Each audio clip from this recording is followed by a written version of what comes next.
바로 코로나19 4차 대유행 긴급점검 들어가도록 하겠습니다. 팩트체크로 준비했는데요.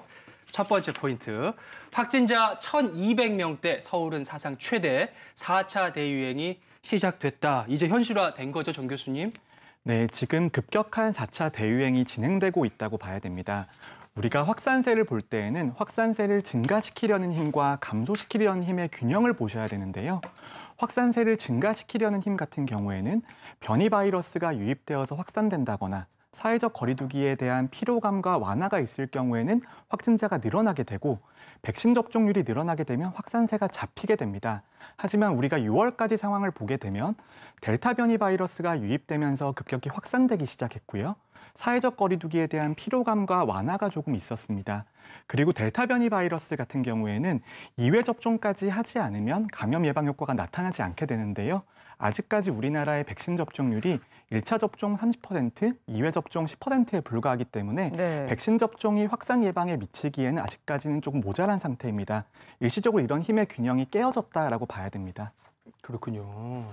근데 이제 모든 사람들이 이 백신을 맞고 이 마스크를 벗는 날이 언제인가 이게 또 기대하고 굉장히 기다리고만 있었는데요. 그러니까요. 이게 뭐 도돌이표도 아니고 뭐 무한 반독도 아니고 사람들은 굉장히 지쳐 있는데 이거 보니까는 작년 여름하고 이게 똑같은 상황인 것 같습니다. 그렇죠. 예. 그래서 우리들이 이 상황들을 느슨해진 이 고삐를 방역 고삐를 딱 쥐어잡고 코로나를 잡아야 되는데 이 걱정이 굉장히 많습니다, 교수님. 네, 지금의 유행을 예측을 해보면 현재 추세가 그대로 이어질 경우에는 일주일 뒤에는 평균 확진자 숫자가 1,300명에서 1,500명 정도까지 늘어날 수 있고 2주 정도 뒤에는 2,000명까지 늘어날 수가 있습니다. 지금은 고위험군에 대한 백신 접종이 완료가 되지 않았기 때문에 당장 진행되고 있는 유행에 대해서 대책이 필요한 상황이고요. 당장의 유행을 감소시키기 위해서는 사회적 거리두기, 방역에 시민들께서 적극적으로 동참을 해주셔야 됩니다. 하지만 한 가지 다행인 점은 백신 접종이 고위험군에게 이루어지면서 확진자 숫자는 늘어났지만 중환자와 사망자의 숫자는 늘어나지 않고 있거든요. 이런 것들을 우리가 하나의 희망으로 볼 수 있습니다.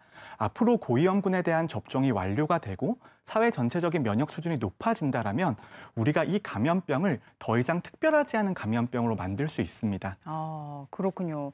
근데 이제 상황이 이렇게 심각한데 엎친 데 덮친 격으로 이런 소식도 있더라고요. 한번 보실까요? 강한 전파력 델타 변이, 더 진화된 델타 플러스까지 온다고요. 그러니까 델타 변이도 전파력이 강력해서 문제인데 더 진화된 게 온다는 게 진짠가요? 네, 변이 바이러스에 대한 소식을 들으면서 많이 불안하실 텐데요. 바이러스는 변이 자체가 생존의 무기입니다.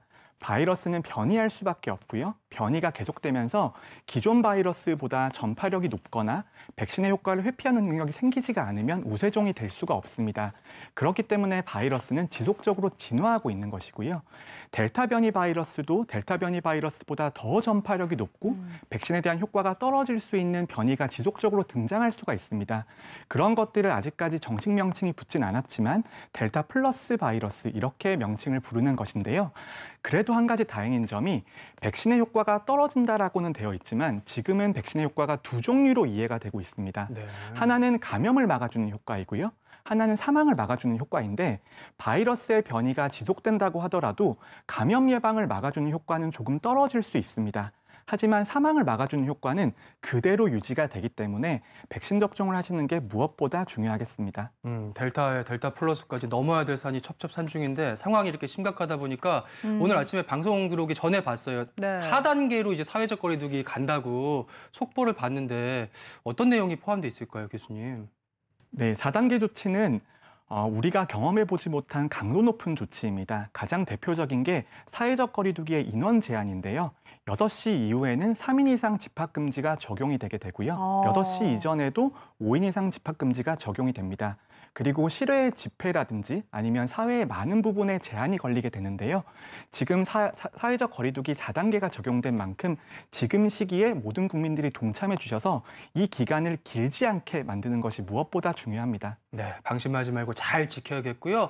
이 델타 변이와 관련해서 이 전파력이 얼마나 강한지 한번 좀 구체적인 예들을 좀 볼게요. 5m 떨어져서 먹었는데 델타 바이러스 감염, 여름 방역의 변수, 에어컨 이렇게 나와 있는데요. 관련한 기사들을 저희가 좀 모아봐서 한번 볼까요? 예, 5m 거리에서 13분 새 에어컨 통에 델타 변이가 감염됐더라. 또 하루 1000명대 폭증, 창문 닫고 에어컨 틀자 비말이 퍼졌다 등등인데 에어컨을 안 켤 수도 없고 이거 어떻게 해야 될까요, 임 교수님? 그러니까 실내가 공기가 이제 머물러 있다는 거에 대한 문제점이 있는 건데요.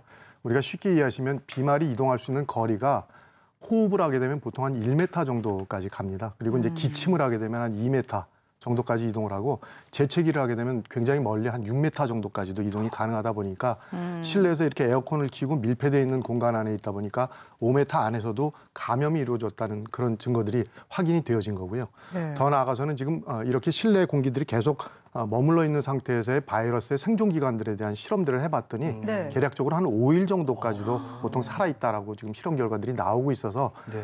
이제는 제일 중요한 것이 우리가 온도 조절도 중요하겠지만 감염에 대한 감염률을 낮추기 위해서는 환기라는 거에 대한 것들을 굉장히 좀 중요하게 생각들을 하셔야 합니다. 그래서 창문의 크기가 크거나 환기율이 높은 공간에서는 단시간에도 환기율이 굉장히 효과적으로 작용을 하겠지만 공간이 좁다거나 창문이 작은 경우에는 창문을 일부를 열어놓으시더라도 일부에 대한 공기들이 계속해서 순환이 될 수 있도록 하는 것이 오히려 감염률을 낮추는 데 도움이 되는 그런 방법입니다.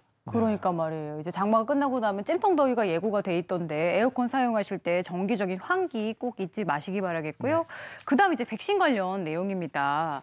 자, 보시면 백신 맞은 후에 가슴 통증, 두근거림이 있으면 심낭염, 심근염 위험이 있을 수 있다고요. 근데 이런 질환이 어떤 질환인지 일단 궁금해요, 교수님. 예, 그 심낭이라는 거는 심장을 싸고 있는 막을 이야기하는 거고 심근이라는 거는 심장에 있는 근육을 이야기하는 거죠, 말 그대로. 거기에 그 염증이 생긴 겁니다. 그런데 이게 보통은 특징적인 증상이 있는데요. 보통 가슴이 좀 두근거리면서 그다음에 심장이 좀 빨리 뛰고 하는 경우는 이제 둘 다 그런 흉통과 어울려서 같이 생길 수 있고요.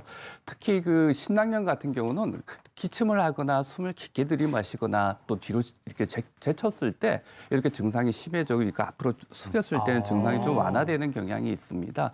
그런 특징들이 있긴 있지만은 초기에는 좀 애매할 수 있기 때문에 이 요즘 백신과 관련돼서 이런 이야기들이 나오고 있는데요. 사실은 굉장히 드물긴 합니다만은 특히 젊으신 분들이 주사를 맞고 나서 백신 주사를 맞고 나서 혹시 이런 증상이 수일 내에 발생을 하면은 병원을 찾아가서 혹시 이런 것에 의한 그 부작용이 아닌가 하고 한번 체크해 보시는 게 좋을 것 같습니다. 그렇군요.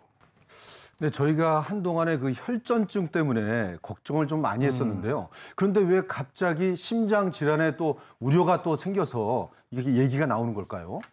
네, 지금 사용하고 있는 코로나19 백신은 어느 때보다도 많은 데이터들이 쌓이고 있습니다. 그런데 우리가 백신이 안전하다고 말씀을 드릴 때에는 임상 3상 시험에서 나온 결과를 바탕으로 말씀드리는 경우가 많은데 네. 임상 3상 시험은 약 5만에서 10만 명 정도만 참여를 합니다. 지금은 수억 회 이상의 코로나19 백신이 접종이 되어 있기 때문에 매우 드문 이상 반응에 대해서도 우리가 확인할 수 있게 된 것이고요. 심근염 같은 경우에도 100만 명당 10명 정도 생기는 질환인데 이 질환의 특징이 있습니다. 젊은 남성에게 더 많이 발생하고요. 그리고 1회 접종보다는 2회 접종에서 더 많이 발생합니다. 네. 하지만 말씀하셨던 것처럼 혈전증, 특히 희귀혈전과는 조금 다른 측면이 있는데요. 네. 희귀혈전증은 사망률이 10에서 20% 정도 나오고 있지만 심근염은 아직까지 사망 사례는 나오고 있지 않습니다. 그래서 미국에서도 백신 접종에 따르는 이익이 손해보다 압도적으로 크다라고 확인한 상태이고요. 그럼에도 불구하고 우리나라에서도 곧 젊은 연령대에 대해서도 백신 접종을 진행을 해야 되기 때문에 이런 안전성에 대한 평가와 자료 수집은 계속되어야겠습니다.